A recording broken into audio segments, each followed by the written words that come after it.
Today's episode of the BS Podcast is brought to you by SeatGeek. That's our presenting sponsor and the only fan-friendly app for buying and selling tickets for sports and music. Drop your old ticket app. Use one built for 2017 and beyond. You can even do everything on your phone. Download the free SeatGeek app or go to SeatGeek.com. Today's episode also brought to you by Stamps.com. You got to avoid the post office during the holidays. Why not buy and print official U.S. postage with your own computer and printer? Go to Stamps.com. Click on the microphone at the top of the homepage. Type in BS. You get a 4-week trial plus a $110 bonus offer that includes postage and a digital scale. Stamps.com. Promo code BS. We're also brought to you by TheRinger.com. I had a big piece on The Ringer this week with Malcolm Gladwell about the future of football. We put that up on Thursday. Check it out if you haven't read it. It's a 34-minute read according to Medium. I broke the record for The Ringer. I was really excited about that. Although I probably had the highest odds to break the record for longest read on The Ringer. Anyway, check that out, TheRinger.com. We have a big football show today. We have Mike Lombardi. We have Joe House doing the Callaway Part 3. And then we have Robert Mays and Danny Kelly from The Ringer talking football futures. Let's do it.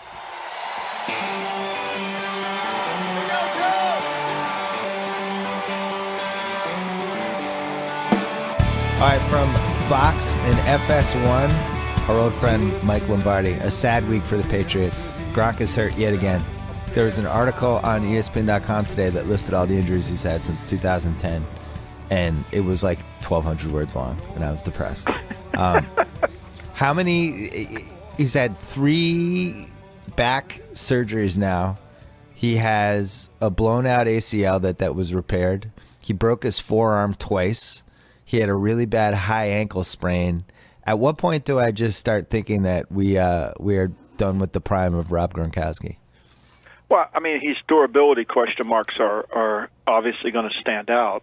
Look, he's hard to officiate, he's hard to play against, and he's hard to do a contract for because as great as he is, his numbers are off the charts, but the durability plays into a factor here. And so all those things translate into how do you pay him the amount of money that he always thinks he's worth, which he is worth. He's one of the best players in the league. He's what I call a Tuesday player, which is every Tuesday a defensive coordinator of the opponent playing the Patriots is worried about Gronk.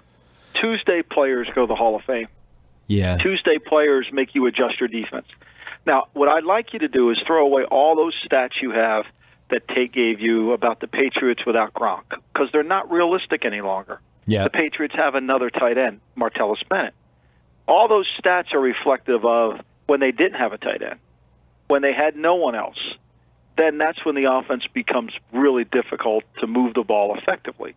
I think they'll move the ball. They just don't have their Tuesday player, and they're going to have to. They've used to, as all those injuries have cited, they're used to playing without him. But this is the first time they've ever had a tight end who can play in a game, who can do all the things that Gronk can do. Maybe not as well as Gronk, not to the level of Gronk, but he can at least let them run their offense. Gronk is special. Gronk was the game changer. It's the equivalent of the Niners in the 80s without Jerry Rice or the 2000 Vikings without Randy Moss. I mean, that's how I feel about it. We can cover it up all we want. I agree Bennett is the best backup tight end they've ever had. I also think they showed in the Jets game that when they put White and Lewis in the backfield together with the 3 wide receiver shotgun, that's going to be really effective, and I'm sure we're going to see a ton of it. But Gronk was the guy that everybody planned for every week. And, forget about this season for a second, because I don't think this defense was good enough to win the Super Bowl. I think they could have, but I just don't think it was a very good bet. I'm just sad as a football fan. I loved watching Gronk. I don't think there was anything more exciting than him getting split out against a linebacker or him around the end zone or him just going across the middle and guys bouncing off him. And it always felt like there was a shelf life with this because, as you said, he was officiated differently. Guys diving at his knees. He just seemed to take more big hits and weird falls and stupid injuries. And it was almost like the guy was jinxed to some degree. And, you think like he had 68 touchdowns. He's 99th all time. And yet you look at his career stats and he really only played 3 full seasons. I don't know. I'm just sad. Is it okay to be sad about this? Yeah, it is. And I mean, look, I'm not trying to make it all better and take a spoonful of Martellus Bennett and the pain's going to go away. It's not. I mean, I think most effectively, the red area is going to be the place where the missing Gronk is certainly the one you can't duplicate it. But look, when you're in the NFL and you've dealt with a player, and look, Gronk's history goes back to the University of Arizona, his injury history. Yeah. You've got to get used to they're used to him not being there. I mean, it's hard to say, it's hard to deal with, but they have to find another way. The other factor, what I think people are missing, and I think it was on display in full force at the Jet game, was the offensive line. I think Shaq Mason, their right guard, is having a Pro Bowl-style year. Their offensive line is playing way better this year than they have in the last 3 or 4 years. And they can run the football. Even at the end of games, when you know they're going to run it, they are able to run the ball. I think that's something that'll help them. Now, losing Gronk, you're never going to replace him. That's impossible. But other guys have to step up 5% better than what they've been playing. And if you can do that, then there's a chance you can get to the conference championship game and maybe go to the Super Bowl. You're no lock either way because, as you said, the defense has been a liability all season. Can you believe that? I mean, how many plays did Gronk and Bennett end up playing together this season? I bet it was less than half of a football game. We never even really got to see it. Yeah, right. He comes in, the off-season. He missed the off-season training. Gronk did with an injury. He missed the training camp with the hamstring. I mean, he's just not able to stay durable. And when he's great, when he's healthy and going, he's amazing. But there's been so often that he hasn't been. Can I defend one thing about Gronk, though? He has had some of the flukiest injuries I've ever seen with a Boston athlete. The only one I can compare it to is Cam Neely on the Bruins, where Cam Neely's career was completely derailed by a couple of just stupid hits, both by Alf Samuelson, ironically. But Gronk, like the broken forearm, that could happen to anybody. TJ Ward diving at his knees when he's not looking, that takes out any player in the league, Right. And that Jets thing yesterday Sunday was just a really, really nasty, unorthodox fall that I can't. He was selling all out to try to make a great play, and he got hurt. I don't know if I would call him injury prone. And I look at, I mean, you're a little bit older than me, but you're as big of a football fan. I think there's guys over the course of the league, these great players, that we just you leave it going, man, I wish we had seen more of that guy. I think Gale Sayers was like that. Bo Jackson was obviously like that. Terrell Davis. And my fear is that Gronk is now on that list, and that's where we're headed with this. I mean, when you talk Boston athlete, to me, Bill Walton comes to mind when you're talking about Gronk. That's another one. That's who I think, because when you see the talent and you see what he does, and he makes everybody else better on the field, you say, "Gosh, I wish we had him." But look, I love Gronk, and I'm not here to sell that everything's going to be fine in Patriot land because Gronk's not there. I'm not. I'm just, as an executive, you have to learn to move on. Right. And unfortunately, with Gronk, you've been forced to move on because his injury history. It's the reason he's drafted in the second round. It's the reason he's, it's just never been able to stay 100% healthy. And, and getting Bennett was to try to use less of Gronk. Extending everything the Patriots have done has tried to preserve the health of Gronk, flex him out, utilize him more as a wide receiver than in line, try to keep him away from the traffic. And yet he missed the 4 games to start the season. He missed the game with the rib, and now he's missed it with the back. So even when they try to keep him out of the clutter, he still ends up getting injured. So you have to move on. I'll tell you one thing. I think there's a couple of football players that jump out, like in my life. Like Taylor's the best pass rusher I've ever seen. Gronk's the best tight end I've ever seen. Randy Moss is the best deep threat I've ever seen. Like, it's a very short list when you're just talking about these. So-and-so is clearly the best I've seen. And that's going to end up being his legacy. I think he is easily the best tight end of all time. If you're talking about his ceiling, he's the best. You just named Tuesday players. Those are the guys. When you get ready to play Lawrence Taylor, you're sitting there saying, you know what? We got to block him. How do we block him? When you get ready to play the Gronk, you're asking yourself, how do we take him away from the game? What do we do if they do this? What do we do? You spend all of Tuesday trying to figure out what to do. Now you spend all of Tuesday trying to solve the Patriots' offensive problems. Yeah. And you live with the matchups. And like anything, if you take away a great player in basketball, it makes the other players have to step up and play. And I think that's where the challenge is going to be. The key here, and I'll say this again, their offensive line has to play to the level they've been playing for the first 11 weeks. If they do that and they continue to improve, I think they can make some strides. And the other problem for this team, which is a subtle one, but the Pats fans who watch this team day in and day out realize it. Like, Edelman's not the same this year. He's been fine. He's missing a level of explosiveness that he used to have. And the real problem with this offense now is they're not going to get deep plays unless Malcolm Mitchell can continue to evolve. And that's somebody that, I think he has 16 catches total, but he's somebody in that last game, I felt like Brady was kind of looking to him for the first time. And he's somebody that they've never really had before. I hate to put the whole season on Malcolm Mitchell, but I do think he has to step up. And he has Brady. He's improving. He has Brady's confidence. Brady only trusts certain players, and he trusts Malcolm Mitchell. When he throws the ball to you on 3rd and down and he throws a back shoulder like he did against the Jets, he trusts you. And that's critical. Now, Brady's got to get healthy. Brady wasn't healthy the whole Jet game. I mean, it was clear he was just grinding it out. I mean, he oversailed a lot of throws. But with Mitchell, and if you can put Hogan in the slot, which is really, Hogan's a very good slot receiver, plus the Deion Lewis and the James White, they have some players. Look, it's not going to be pretty. It's not going to be perfect. They're going to go against some teams that can slow them down. But they have enough weapons to score in the high 20s. That's what they need. Now, where it's going to show up, red zone. Red zone is when you always were worried about Gronk. You got to double him, keep him outside. They flex him away. What they always did with Gronk was keep him away from the 3-by-1. So they put 3 receivers to one side, put Gronk to the other. Now you had to tilt the defense to Gronk. Now you don't have to do that anymore, and that'll become problematic. Can I ask you a question that's probably going to hurt my feelings? Yeah. I watched that Broncos-Chief game on Sunday night, and I felt like the physicality of the game, the speed of the game, and the hitting and everything was maybe at a higher level than this Patriots defense can go. What did you think? Oh, look, I don't think I think they'll rise to the challenge, hopefully, but I thought they played better the last 2 weeks. But I think that Denver game was really a playoff atmosphere game, and if you're going to win in the playoffs, you're going to have to play like that. So I don't know if they're there yet, but they're going to have to play like that. That's what the playoffs are about. It's toe-to-toe, punch for punch. Can you handle it? And you got to have enough to be able to handle the fourth quarter. What we're going to find out after Thanksgiving is conditioning matters. Conditioning of your football team really matters. Pad level of your football team matter. And the good teams are in well-conditioned, and they matter. The Jets last week in the fourth quarter, they were dead. They had no conditioning. They were tired. And that's what it cost them the game. And I think this is where you have to find your conditioning, and you got to find your inner mental toughness. And I think the Patriots have a ways to go, no doubt. But they certainly could be there.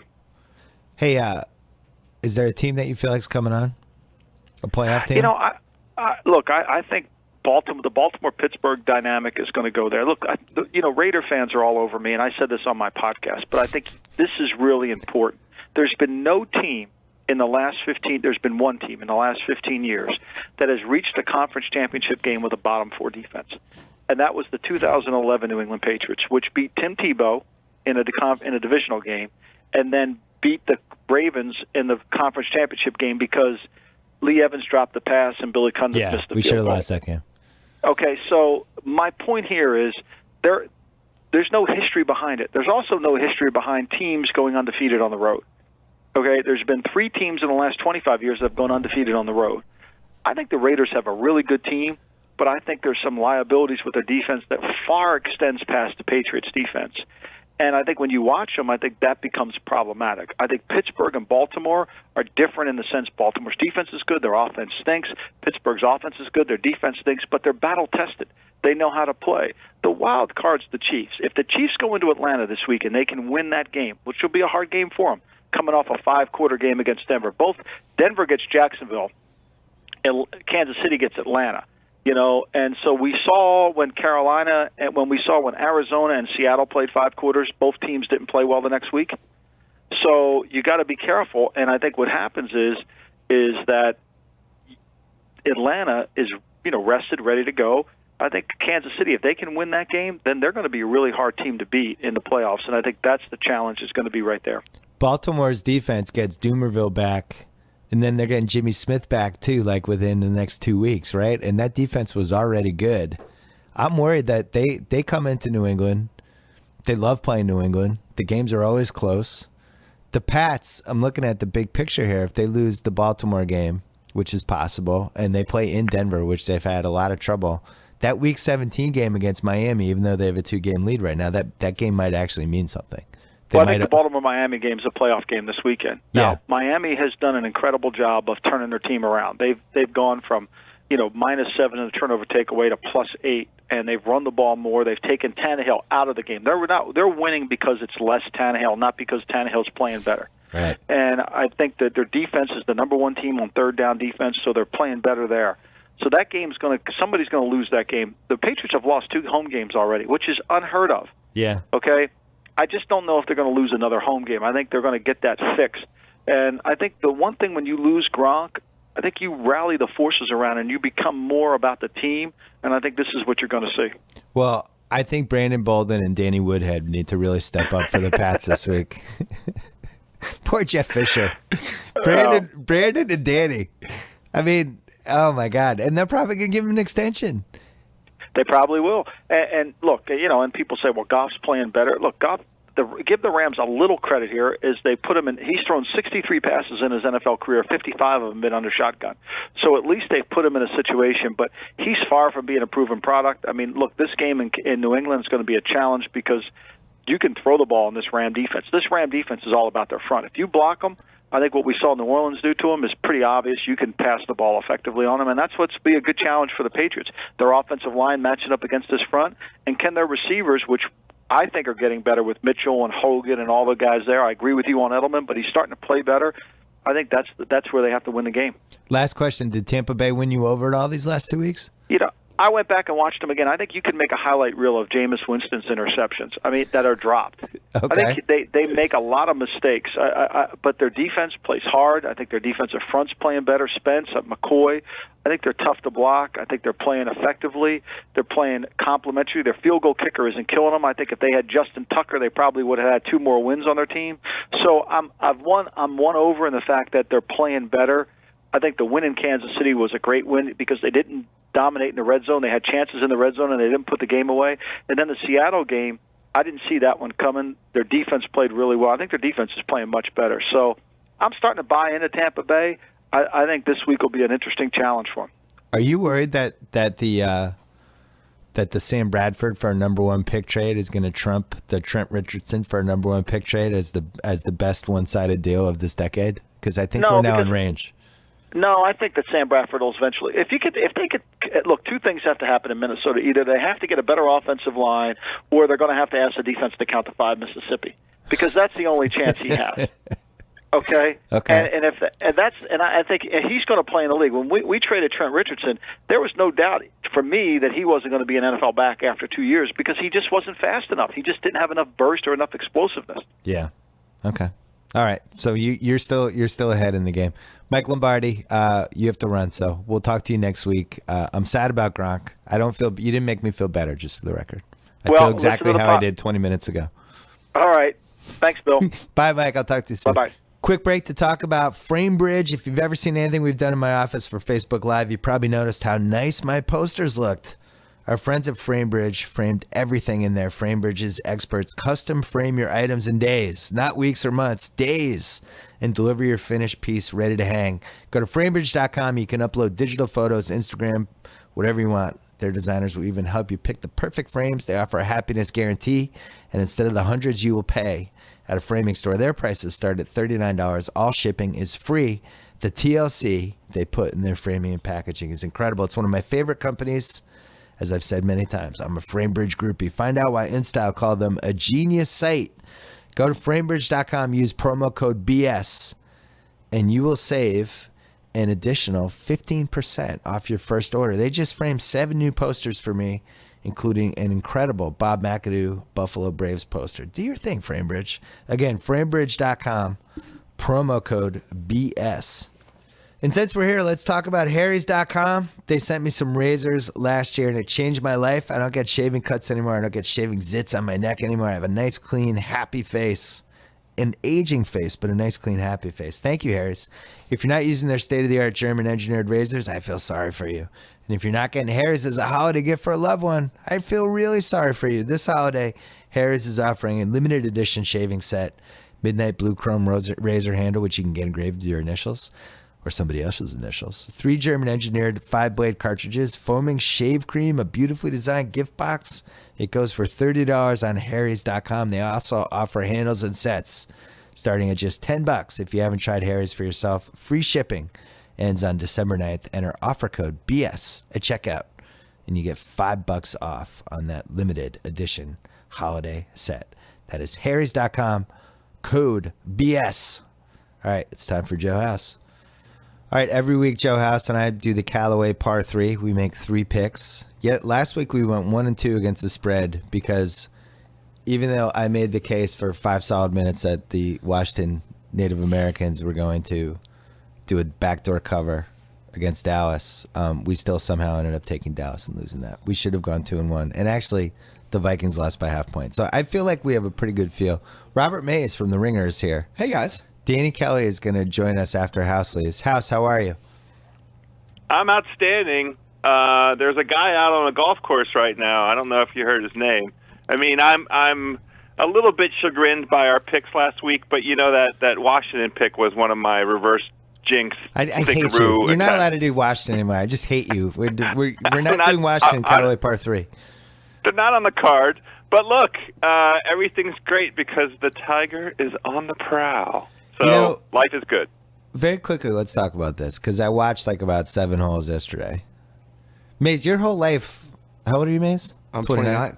Tiger's been part of your life basically your whole life, right? 96, 97, so I was probably 10 the first time he won a major. I don't know my existence without him being in it.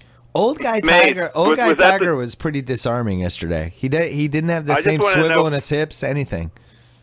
Well, he's mature. He's a maturing guy. I want to ask Maze, is that the first time you ever got a boner?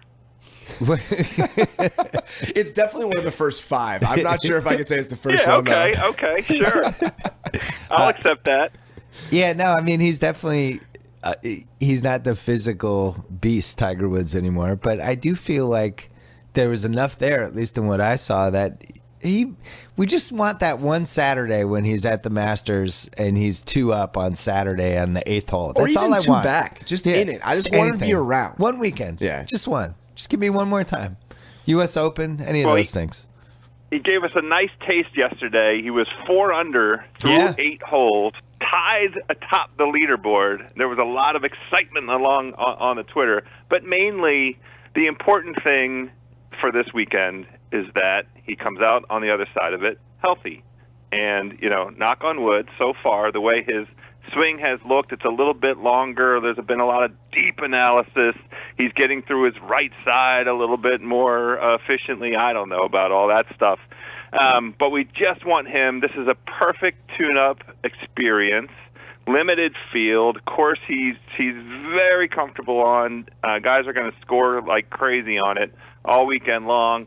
And, the nicest thing about yesterday was he talked about how quickly he was in the flow of the round. He said by the second hole he had that feel, and that hasn't been the case in any of his previous comebacks. So that's really all that we're after. Baby steps here. I would rank the comebacks I want the most. Gronk number 1, since that ruined my whole week. Tiger 2, and then I don't even know who's 3. Who would be 3? Is there an NBA comeback I would want? George Foreman. George Foreman again.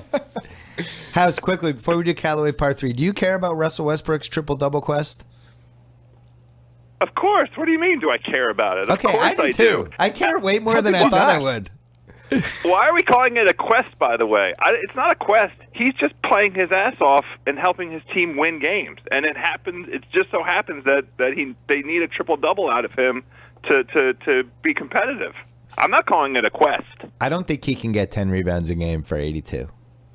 I don't think it's realistic. That's going to be the hardest part of I it. just think the rebounds. LeBron has never had 10 rebounds. LeBron is the most superhuman NBA player we've ever had. He's never had 10 rebounds a game.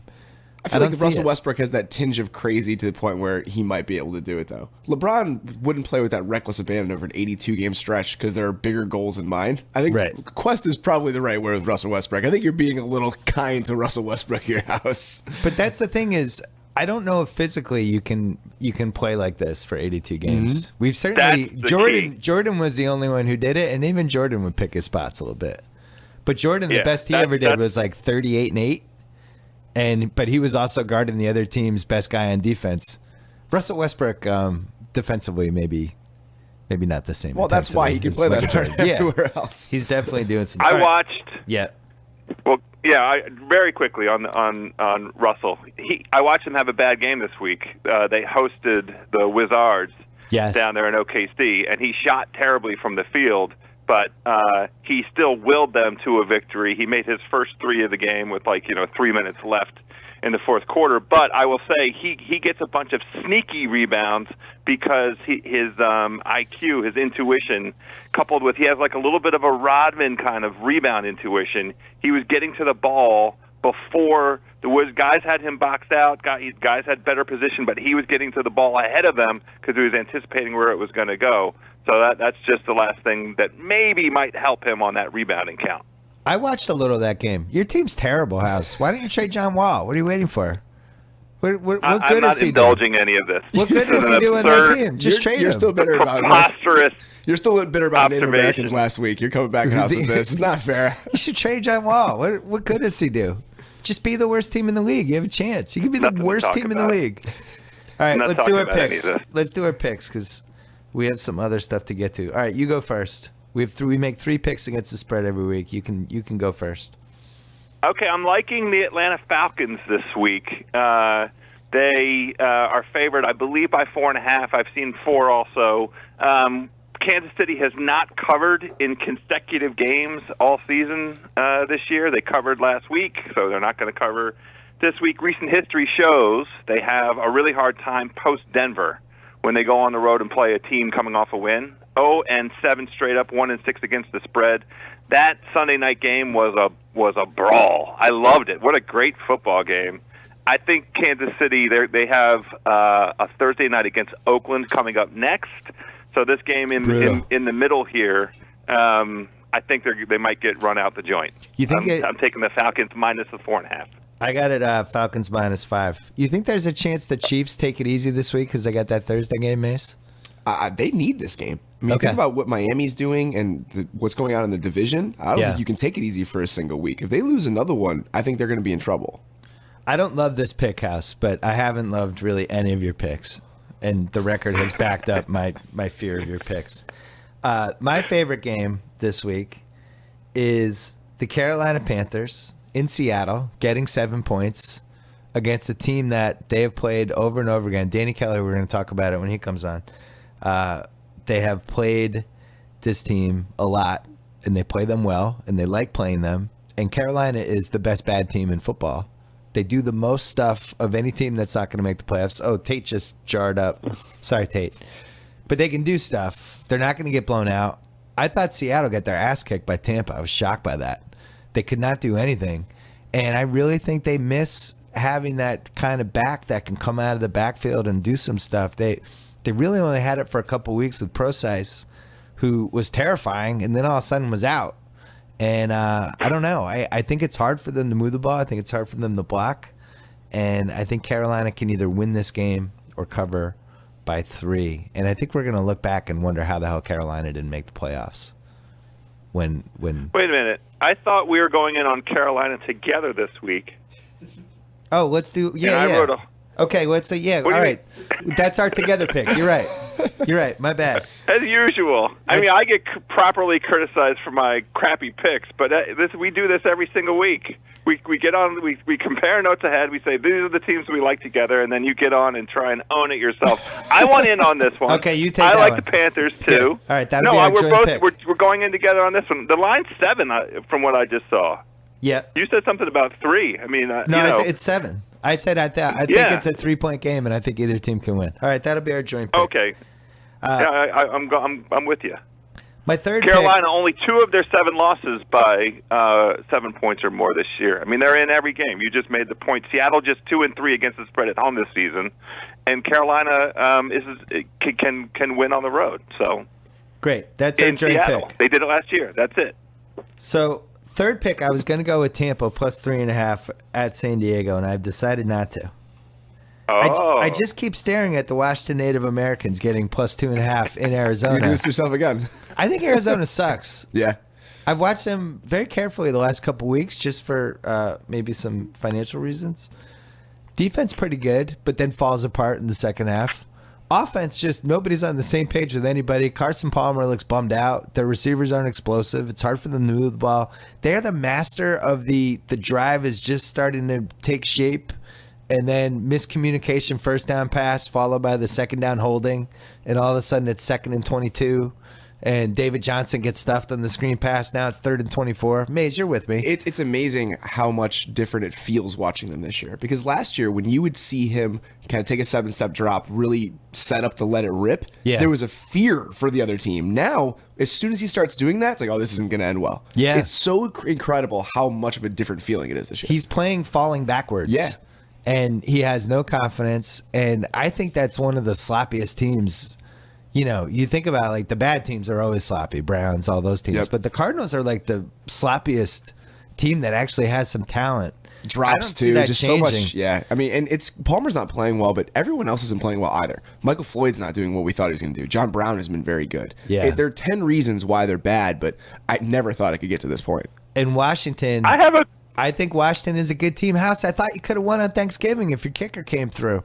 You can move the ball. You can throw the ball. You can do stuff. You can run it. You got 10 days rest. I think you win this game. We had the analysis for that Washington-Dallas game down pat. I mean, I just tried to reverse jinx it into an actual Redskins win, but they were right there. You know, they just at the crucial moment of getting a stop against Dallas, they couldn't get a stop, and it never really felt like Washington was going to steal that game. I have a dumb guy question for Mays. What's up, buddy? Going into the game against Atlanta last week, Arizona allegedly had the number 1 defense. How can that be? This is a dumb guy eye test kind of question. I've watched a lot of Arizona this year. Their defense doesn't impress me. Why would they have the number 1 defense? I think their defense is pretty good. Yardage, I'll never give that any credence. When they say number 1 defense, that's by total yards, and I don't think that matters. Arizona's defense is different than it's been in recent years, and their pass rush is better. And Chandler Jones has been good for them. Marcus Golden has been. They've never really had guys on the edge that could change the game. So when you add that to Patrick Peterson and Tony Jefferson's playing well in the back end, I just think they have good players everywhere. I don't think they're the best defense in the league, but I do think they're pretty good.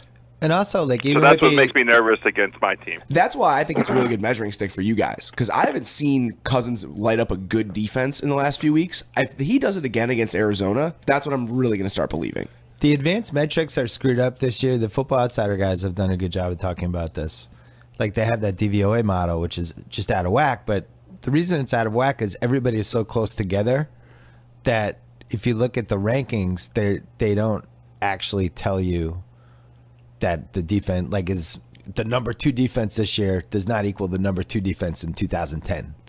And so I think when you look at a team like Arizona, it's like, oh, their defense is, it's not. Atlanta shredded them.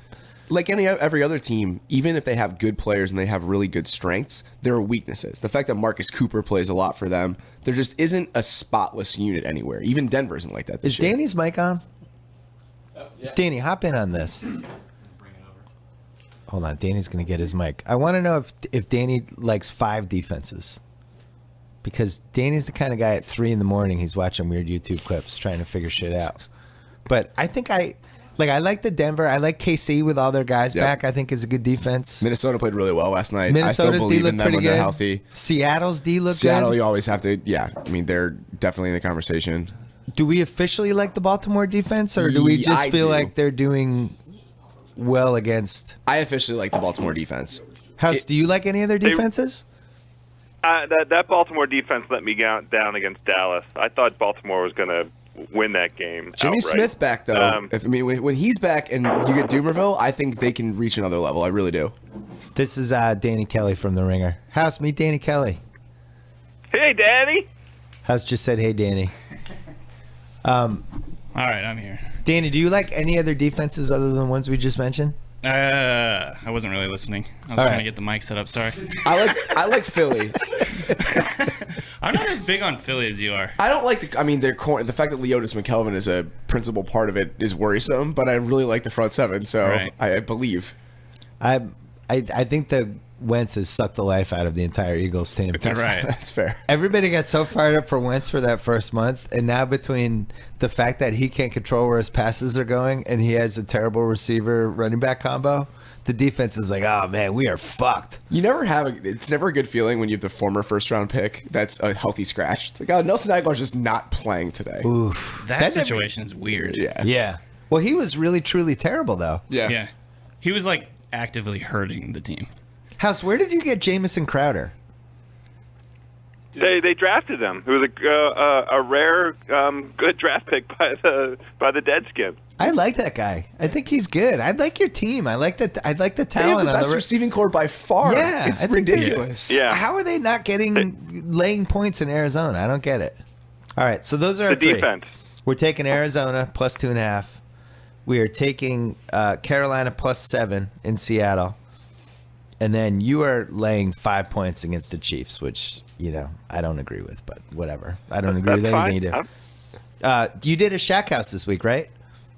No, it's coming up. We're going to do one post-Tiger. We're going to record it Tuesday, and I think we're also going to include some of our end-of-the-year awards. So there might be 2 Shack Houses yet to come out. We're going to do a quick hit on the Tiger thing. We'll push that out right away, Tuesday, and then we might have an end-of-the-year some awards to give out, the guys over the season. I know for sure I have an award in mind. I want to give out my favorite allocation of capital, my best bet for the 2016 golf season. I'm very excited to share the results of that one. Hey, speaking of sharing, can you share some information about Callaway?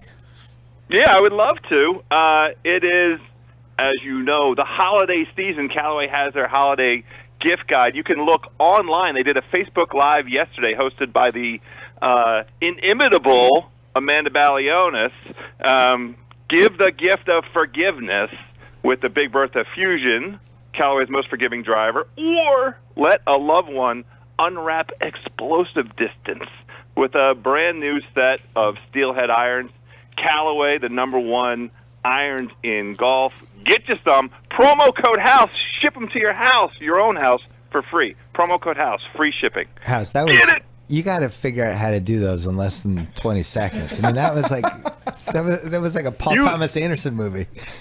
You gave me 20 seconds. That was my limit. Now I'm down to 15. Oh, House, the Boogie Nights house is for sale. I meant to tell you this on the podcast. How much time have you spent looking at the online? How much do we have to get together? So let's get a consortium.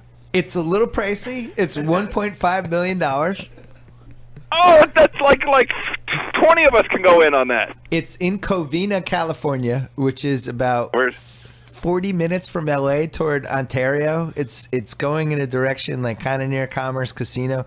The closest kind of bigger city that it's near is Chino, which is where the kid from the OC was from when all the rich kids made fun of him. To give you an idea of where the Boogie Nights house is, I Googled all the prices of Covina houses that were over $1 million, and there was only 11. It was one of the most expensive ones. It's 1.35 acres. I know that I'm not even looking at anything right now. The amount of research you've done is startling. It looks exactly the same. They have not altered it. It looks like Jack Horner's house. I'm going to send you the link and you're going to get freaked out. They have not changed the interior at all.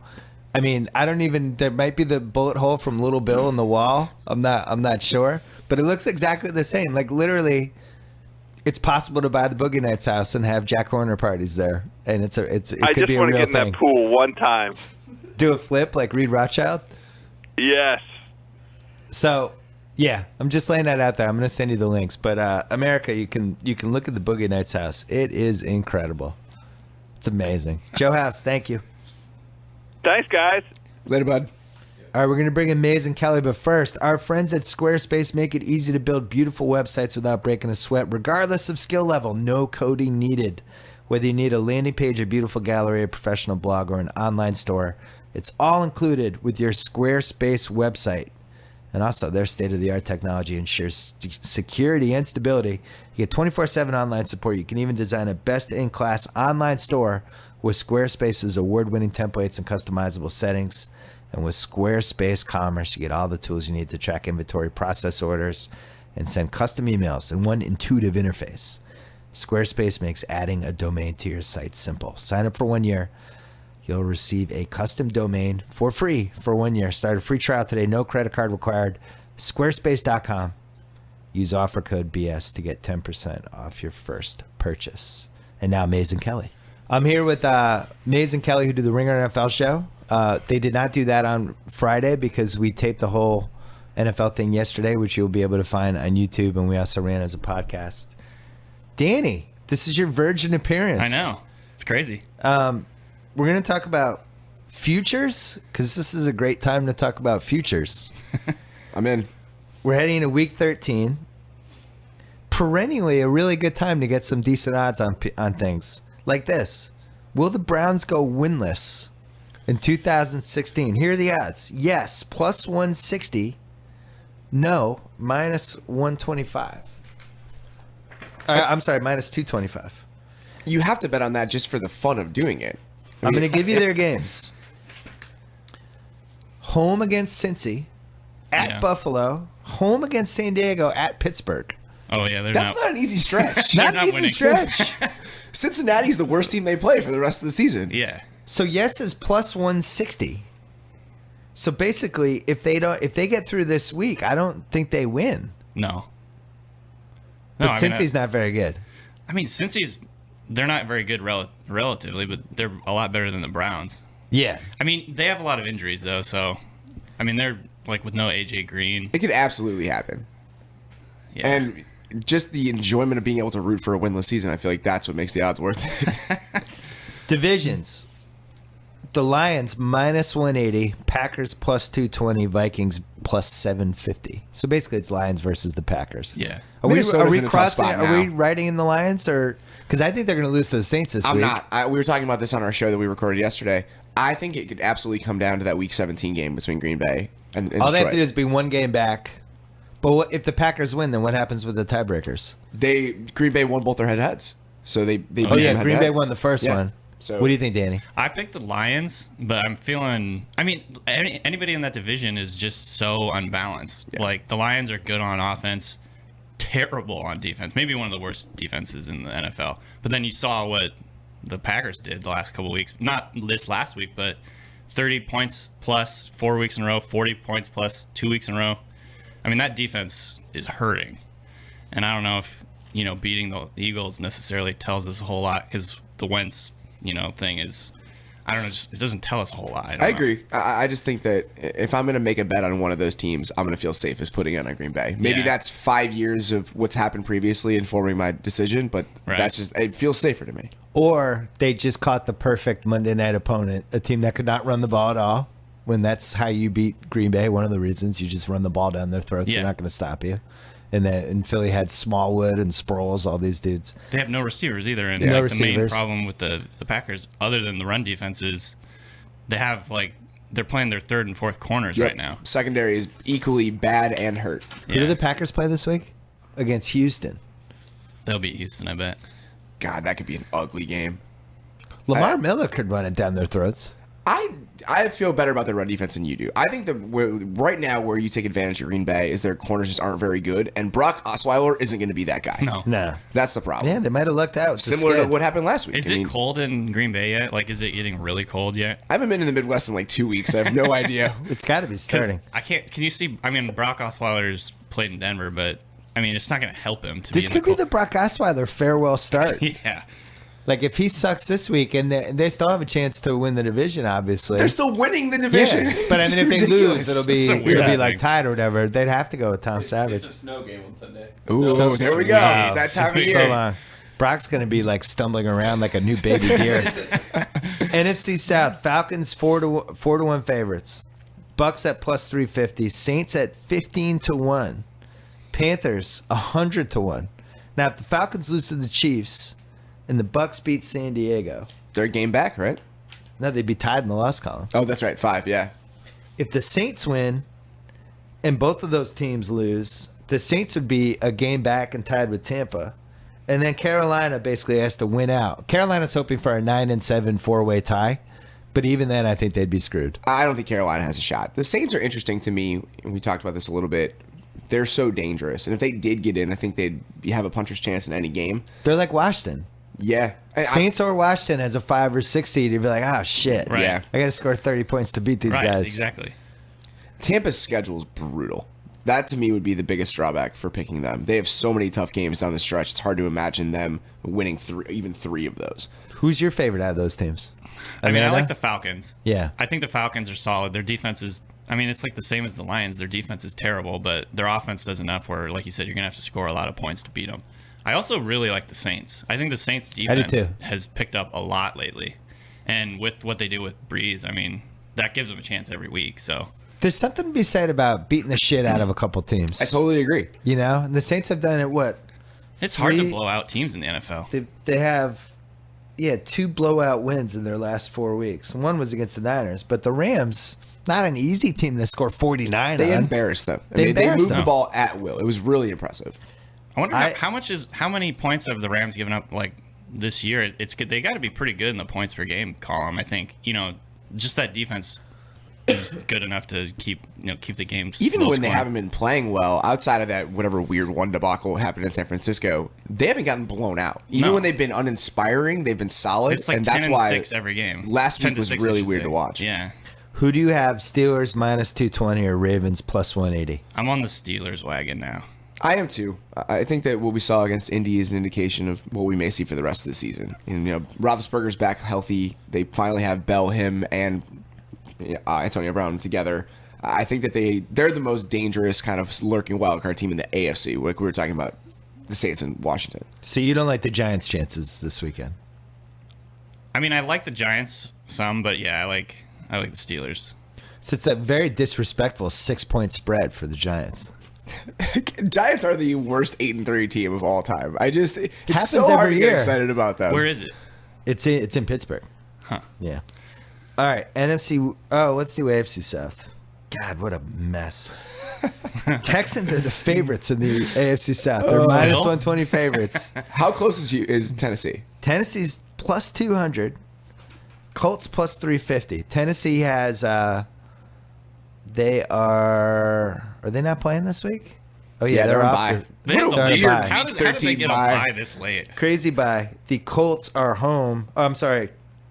Monday night Colts at the Jets. It's an Oh, man. unwatchable game. Congratulations for that one, Oh my ESPN. God. And then Houston's at Green Bay, as we discussed. So I think the Colts, Luck's playing in that game. That's one of those Luck is the best player in the field game. Right. If they don't beat the Jets, that's a problem. I still, for whatever reason, have talked myself into Tennessee 20 times and still am. But the Colts need to beat the Jets. Tennessee's hurt my feelings multiple times this Every season. time you want to believe in them, they let you down. Yeah. So I like the who'd you Titans. pick? I like the Titans. Yeah. They're balanced. They just waived Parrish Cox, who started like 4 games for them. He had a terrible game. God, mean- he's been really bad. Yeah. I like the waving the guy who's a starter to send a message. Like, what kind of message? The defense is like, yeah, we know we suck. You didn't have to wave Parrish Cox. It's crazy, but at gunpoint, I think I would bet on Andrew Luck. That I don't disagree with you. Taking the best quarterback is usually a good move. Right. I just like what Tennessee's doing. And I know that they've burned me the last couple times I've said that, but their offense is making big plays. I like the players they have in the front 7. They just do the most stuff well out of anyone in that division right now. The Titans are Dallas light. They like run the ball really well. They've got a You can throw on them. efficient quarterback. They have players up front though. Yeah. I mean, the Jarrell Casey, Derek Morgan, Brian Arakpo Their combination. defense is better. Yeah. Dallas doesn't have a single guy that even scratches that. Right. So, most likely we have 3 6-6 teams on Monday because the Titans aren't playing, and if the Colts win and the Texans lose, Lovely. Colts last 4. Home for Houston, at Minnesota, at Oakland, home for Jacksonville. Not easy. No. We're gonna see an 8-8 team is gonna be your division champ in this somehow. The Hosting a game. Titans are at Kansas City. God. How on a scale of 1 to 10, how excited are you to bet against Brock Osweiler in a wildcard round? I mean, it's always been a dream come true. There's been some really good quarterbacks to bet on in round one over the years, though. I mean, we can't lose. That would be actually be a fun piece. Who are the worst The power playoff rankings quarterbacks? of the most fun quarterbacks to bet against. I would probably Dalton. say that one of those Cardinals guys is number one, right? Who started for them a couple years ago best against ever Carolina? was Like Skelton? Stanton. No, it was worse than that. It was John Skelton. I mean, Maybe I would that's say a- that's probably number one. I don't know how you beat that. Now the bet. Oh, TJ Yates. Oh yeah, that was TJ fun. Yates covered though. Yeah, he won. Yeah, he Yeah. won that game. AJ McCarron.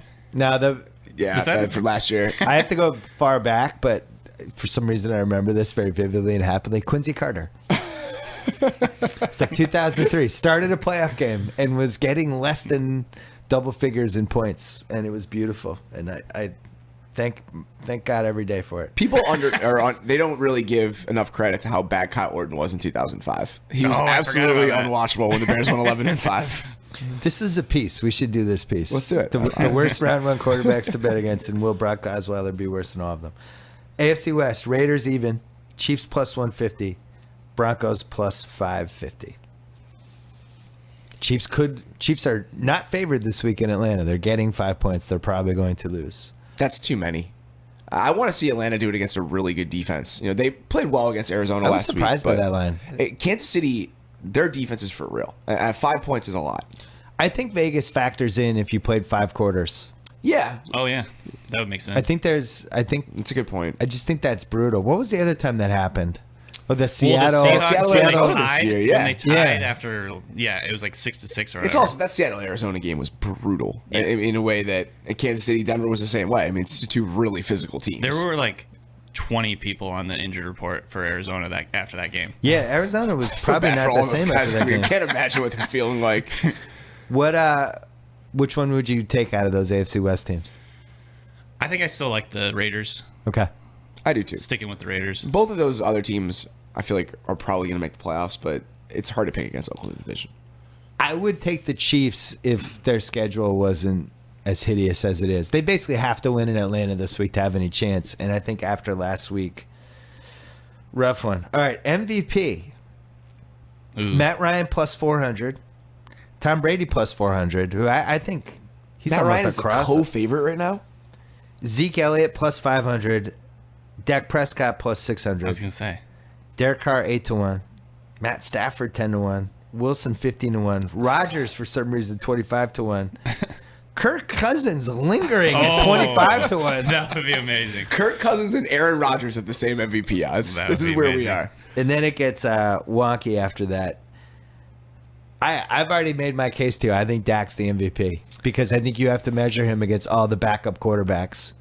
And if every team lost their starter and the backup came in, could the backup hold the fort? Not only did he hold the fort, he was better than the starter. Right. It's unprecedented. It would be the equivalent of if Garoppolo was undefeated with the Patriots right now.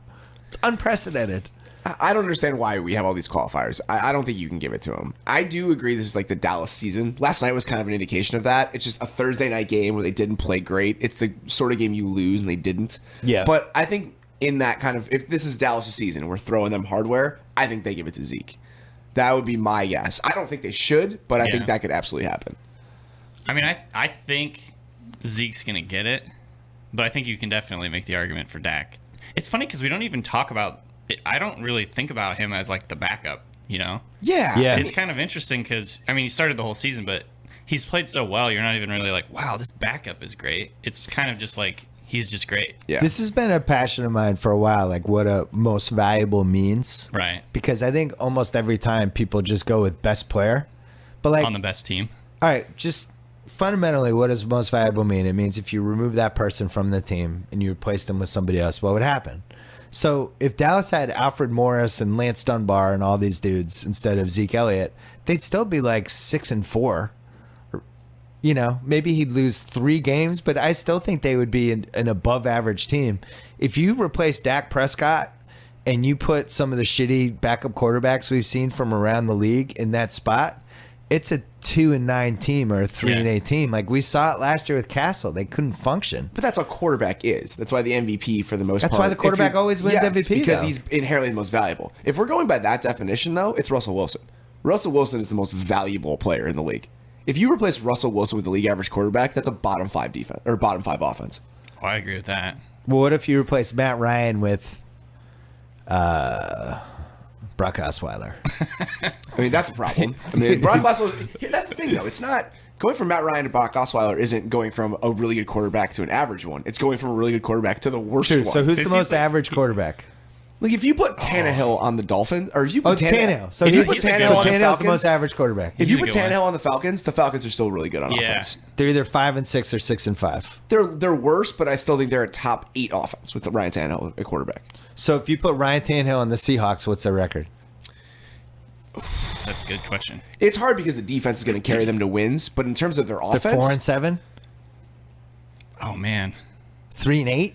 no, they're more better like than that. 4-7. They're better. They're the number 1 scoring defense in the league again. They're Yeah. better than that, but their offense is definitely in the bottom 6 or 8. Are they going into New England and winning? Are they going? No. Are they going to beat the Eagles or the Bills? All right, so let's go league average backup. Who's a league average backup? Scott Tolzien? No, I think he's worse not? than league average. Landry Jones?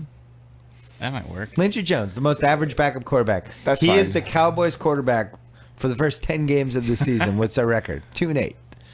Yeah, I think we Dak's kinda- MVP. We kind of saw that last year. Yeah, they're 2-8.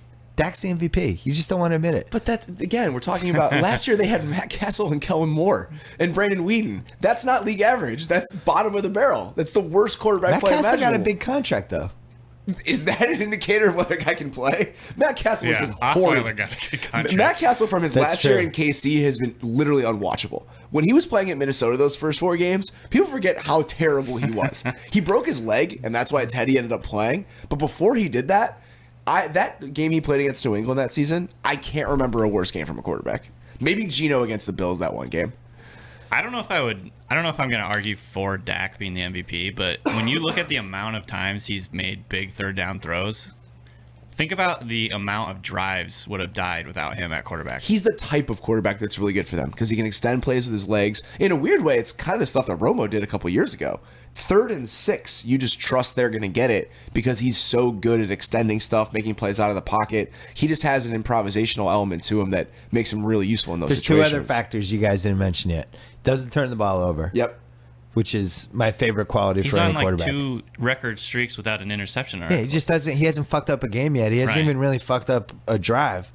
And also, like, dealing with Dez is not easy. Yeah. And he has Dez's respect. Yeah. And maybe there's 7 quarterbacks in the league that Dez just doesn't act like an a-hole in the sidelines twice a season and screw stuff up and chemistry issues. And Dez is in on Dak. He doesn't So- throw interceptions in part because of the build of their offense. That's the style they play. They're going to lean on the run. He's made some big simple 3rd throws. and 13s, though. He And, has. he's throwing balls in traffic Yeah. that are in the right spots. And even yesterday when it was 3rd and 7 when they settled for the field goal, we were all watching it together last night when they went up 17-9. He had Williams in the corner, and he threw it in a went way for that it. either Williams had to make an awesome catch Yeah. or was going out of bounds. Like, that's a play where Ryan Tannehill throws it to the defensive back. Right. Well, and he also had that play real late when they were trying to put the game away, and he slid like half a foot too early or whatever. Yeah. I mean, I don't know. He should have gotten first down there, but like plays like that where he extends it with his legs too. He I mean, that's picks so his spots with demoralizing. that. That's the biggest part Yeah. of it. I mean, he reminds me of Russell Wilson like 2 years ago. Mm-hmm. Not Russell Wilson year 1 because he ran the ball a lot, but just understanding when to run, not using Right. it as a crutch, but using it as a weapon. I think he's very, very similar to Russell Wilson, even though their bodies are different.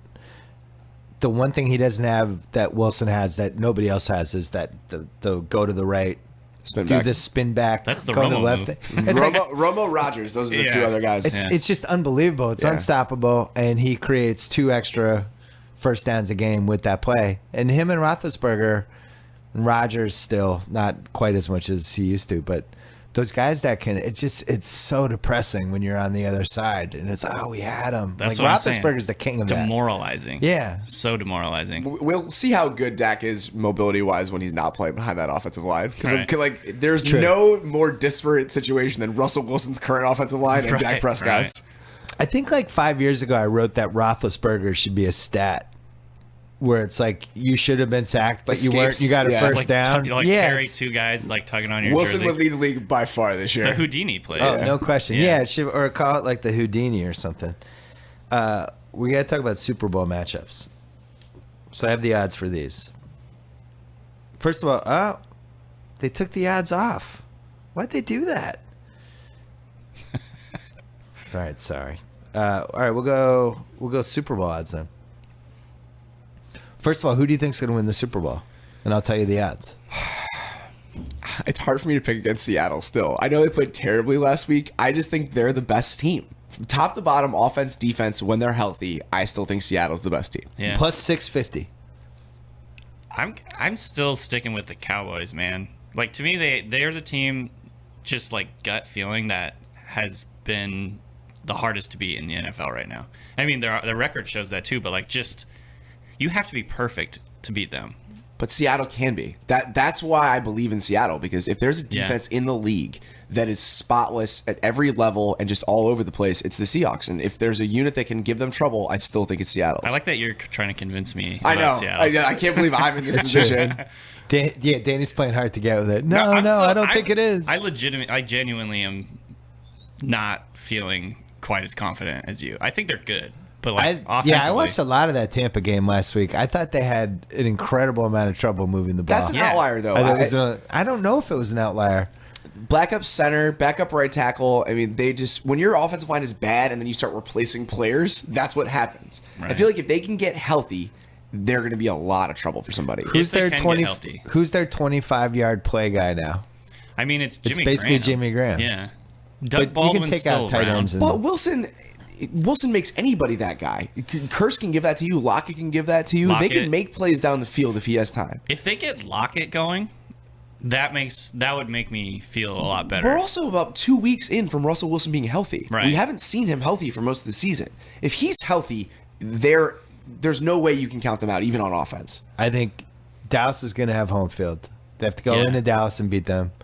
Dallas, although that game, man. That'll be oh my that would God. be sweet if that I think Dallas reminds me of the Cubs and the Indians in baseball, where when they have the lead, they can just close it, which is why last night was so surprising. It just seemed like they were going to close it third down.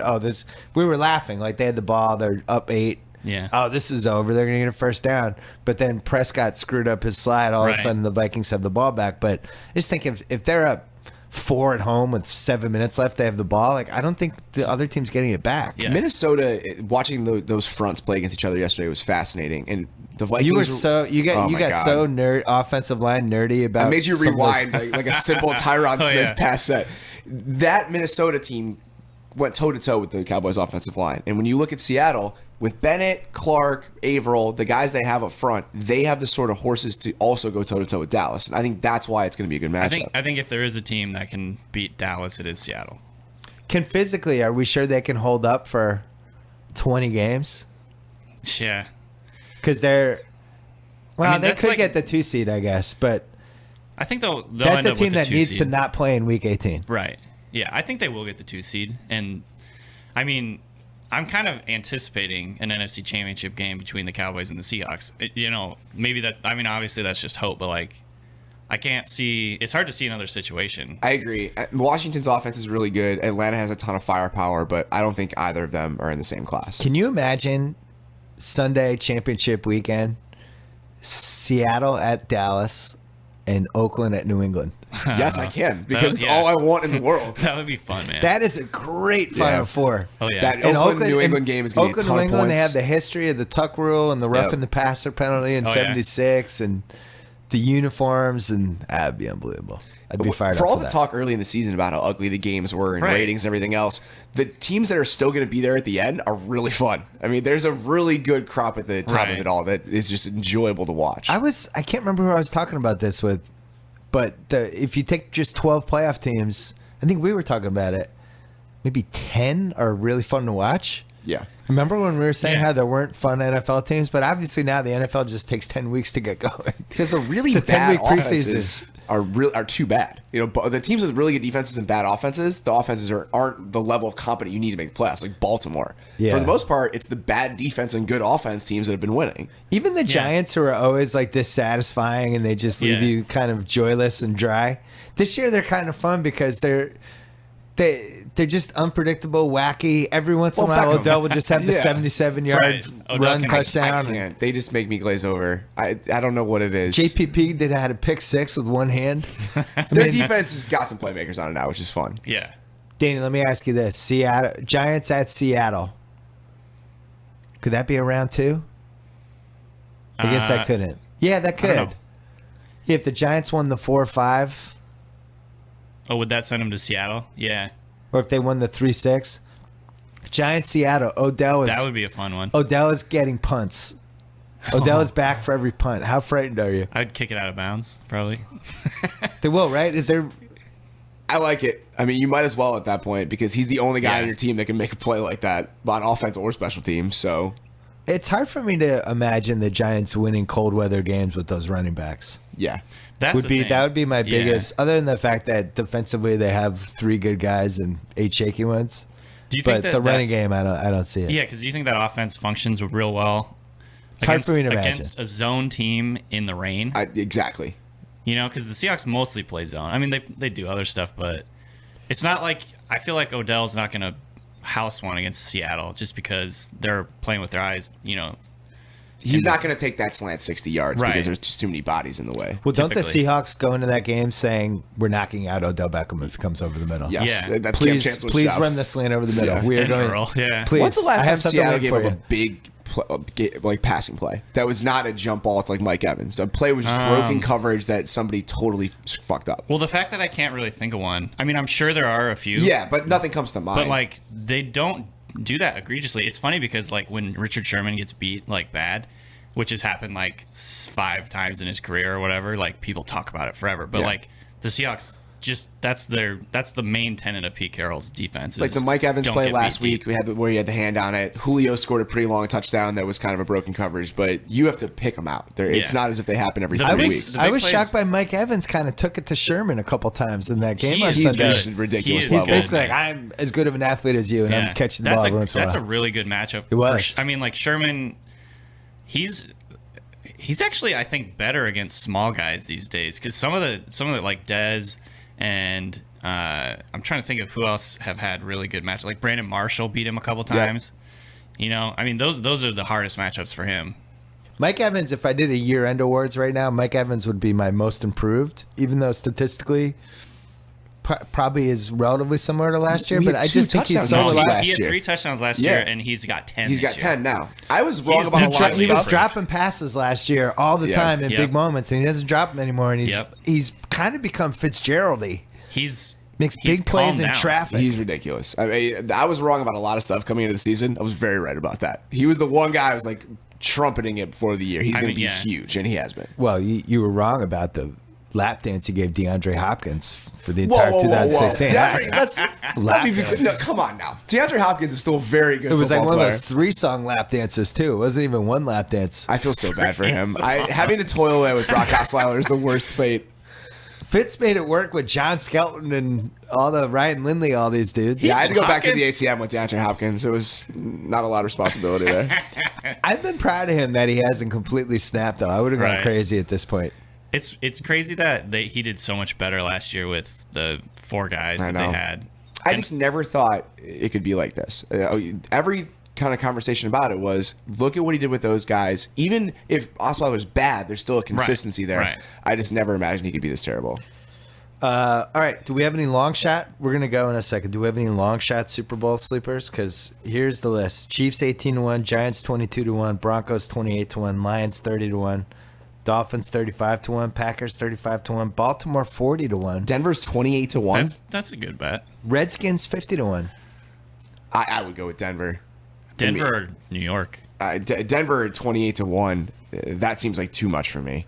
Their defense is still really People good. seem to think they're not going to make the playoffs. I wouldn't be surprised they're on if the they did. verge, yeah. I mean, but if they get in, I still think they have enough guys over there to be really scary. I think Denver's really good. They have the most sacks in the NFL right now. They're going to beat New England in 2 weeks, and it's going to make me sad. Von That Miller defense is and still really good. Yeah, it's 28-1 when you have a team with Von Miller and all those other guys. I think that's pretty good value. I agree. I think that's the best odds right now because, the AFC is a 3-point favorite against the NFC in the Super Bowl, which I think is interesting. Huh. That usually means Vegas thinks I don't agree with that at all. I'm I just think the telling two you. best NFC is teams are in the better. NFC. I'm looking at it right now. Oh, that line dropped to -1.5. I think because of Gronk. Oh, that makes sense. AFC -1.5. But do you think New England's favored against Dallas or Seattle in the Super Bowl? Just telling you what Vegas says. I didn't Don't make the get mad at lines. him, man. Don't get mad at me, Mace.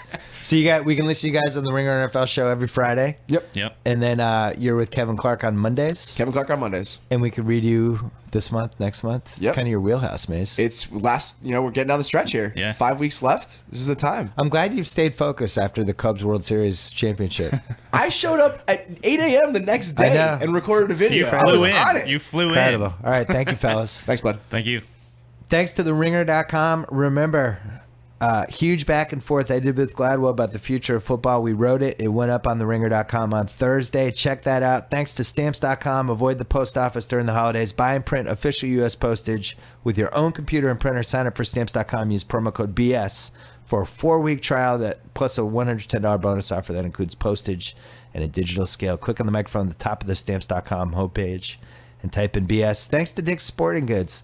This holiday season, purchase a pair of green shoelaces at Dick's to show your support for U Sports. $2 off each pair sold will go directly to help one of the hundreds of school teams in need. Visit sportsmatter.org to learn more. Enjoy the weekend. We'll be back next week.